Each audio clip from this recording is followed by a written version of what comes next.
இன்றைய வேத வசனம், டுடே பைபிள் வர்ஸ்.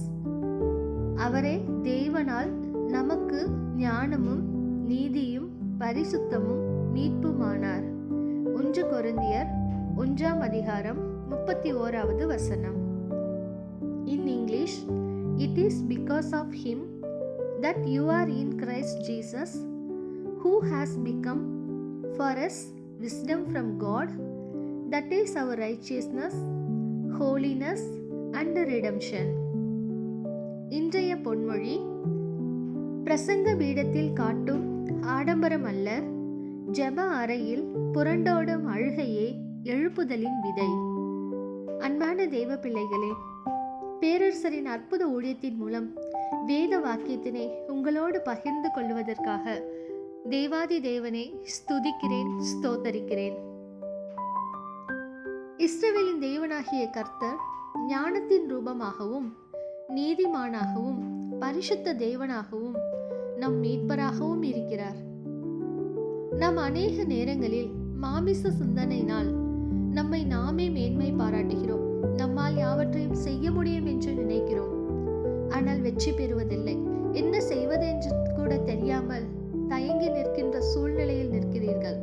அப்படிப்பட்ட நிலைமை நமக்கு வராதபடிக்கு நாம் ஒவ்வொருவரும், தேவ பிள்ளைகளாகிய ஒவ்வொரு பிள்ளைகளும் தேவனை குறித்து மேன்மை பாராட்டும் போது நமக்கு பரிபூர்ண ஞானத்தை கொடுக்கிற தேவன் எந்த ஒரு கண்ணி வலைகளிலும் சிக்கிக் கொள்ளாமல் பரிசுத்தத்தின் மேல் பரிசுத்தமாக நம்மை வாழ வைக்கிற தேவன் நம்மோடு இருக்கிறார்.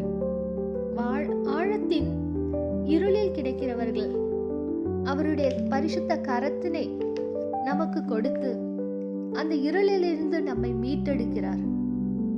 அவருடைய சத்திய வேதத்தை நாம் பின்பற்றும் போது நீதிமானின் பிள்ளைகளாக நம்மை மாற்றுகிறார். நாம் யாவருக்கும் அவருடைய வழிகளை விட்டு விலகாமல் இருந்தால் இந்த எல்லா ஆசீர்வாதங்களையும் நமக்கு பரிசுத்த இயேசு கிறிஸ்து தருகிறார். ஆம் பிள்ளைகளே, நாம் எந்த ஒரு தவறும் செய்யாமல் தேவனுடைய சமூகத்தில் இருந்து அவரை மாத்திரம் நாம் மேன்மை பாராட்டும் போது அநேக நன்மைகளையும் ஆசீர்வாதங்களையும் பெற்றுக்கொள்கிறோம். வாருங்கள், தேவ சமூகத்தில் ஜெபிப்போம். கர்த்தராகிய இயேசு கிறிஸ்துவே, உமக்கு ஸ்தோத்திரம் தகப்பனே. பரிசுத்த ஆவியானவரே, உமக்கு ஸ்தோத்திரம். எங்கள் தேவனாகிய கர்த்தர், இந்த காலை வேளையில் ராஜாதி ராஜா உம்முடைய வேத வாக்கியத்தினை தியானித்துக் கொண்டிருக்கிற ஒவ்வொரு பிள்ளைகளையும் கர்த்தாவே அப்பா, நீர் தொடுவீராக. யாரெல்லாம் இந்த நேரத்தில் ஞானத்தில் குறைவுபட்டிருக்கிறார்களோ உம்முடைய தழும்புள்ள கரங்களால் அவர்களை தொட்டு உம்முடைய பரிசுத்த பரிபூரணமான ஞானத்தை அவர்களுக்கு நீர் கொடுக்கிறதற்காக உமக்கு ஸ்தோத்திரம் ராஜா.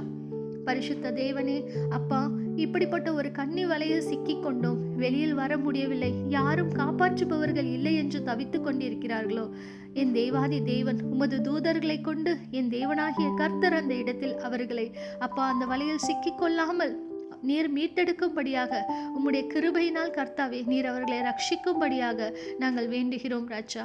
பரிசுத்த தேவனாகிய இயேசு கிறிஸ்துவே, அநேக பிள்ளைகள் இருளில் சிக்கிக்கொண்டு என்ன செய்வது என்று தெரியாமல் நிற்கிறார்கள் ராஜா. பரிசுத்த ஆவியானவர் நீர் கிருபை செய்வீராக ராஜா.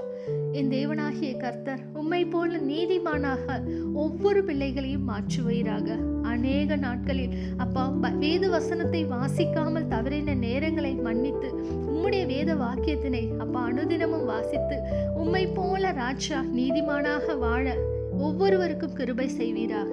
எங்கள் தேவனாகிய கர்த்தர் அப்பா, உம்முடைய பிள்ளைகள் உம்முடைய சமூகத்தில் ஒன்று கூடி செபிக்கும் பொழுது யாவற்றையும் அப்பா உம்முடைய ஞானத்தையும் நீதியையும் பரிசுத்தத்தையும் மீட்பையும் எங்களுக்கு தந்தருளுவீராக. என் தேவானி கர்த்தர் அப்பா, நீர் யாவற்றையும் தந்ததற்காக உமக்கு நன்றி செலுத்தி என்னை தாழ்த்தி உம்மை உயர்த்தி உமக்கே ஸ்துதிகன மகிமை யாவற்றையும் செலுத்தி நசரனாகிய இயேசு கிறிஸ்து